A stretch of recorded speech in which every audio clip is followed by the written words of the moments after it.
ছোট একটা উটের বাচ্চা তার মাকে প্রশ্ন করলো, মাগো, আমাদের পিঠের উপরে এত বড় কুচ থাকে কেন? তখন সেই উটনি তার বাচ্চা উটকে বলল, বাবা শোনো, মরুভূমির মধ্যে সফর করার সময় আশেপাশে কোনো পানি থাকে না, তাই আল্লাহ রাব্বুল আলামিন আমাদের পিঠের উপরে এই কুচ দিয়েছেন, যার মধ্যে আমরা পানি জমা করে রাখি, আর কয়েকদিন পর্যন্ত এই কুজের মধ্যে জমা করে রাখা পানি পান করে আমরা উত্তপ্ত মরুভূমির মধ্যে চলতে পারি। তখন সেই বাচ্চা উটটি তার মাকে আরেকটা প্রশ্ন করলো, মাগো, আমাদের এত বড় বড় পা কেন?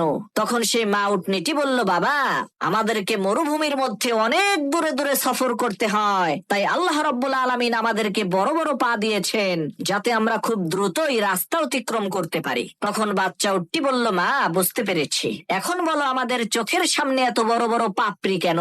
তখন সেই মা উটনিটি বলল, বাবা, মরুভূমির মধ্যে অনেক সময় বালুর ঝড় হয়, আর সেই ঝড়ের মধ্যে যাতে আমাদের চোখটা সুরক্ষিত থাকে, এ কারণেই আল্লাহ রাব্বুল আলামিন আমাদের চোখের পাপড়ি এত বড় করে দিয়েছেন। তখন সেই উটের বাচ্চাটি বলল, মাগো, আল্লাহ তাআলা আমাদের পিঠে কুচ দিয়েছে মরুভূমিতে পানি সংরক্ষণের জন্য, লম্বা লম্বা পা দিয়েছে মরুভূমির পথ চলার জন্য, চোখের বড় বড় ভ্রু আর পাপড়ি দিয়েছে মরুভূমির ঝড়ের কবল থেকে চোখটাকে নিরাপদ রাখার জন্য। তাহলে আমরা মরুভূমিতে না থেকে এই চিড়িয়াখানার মধ্যে থাকছি কেন? এই চিড়িয়াখানা তো আমাদের থাকার জায়গা না।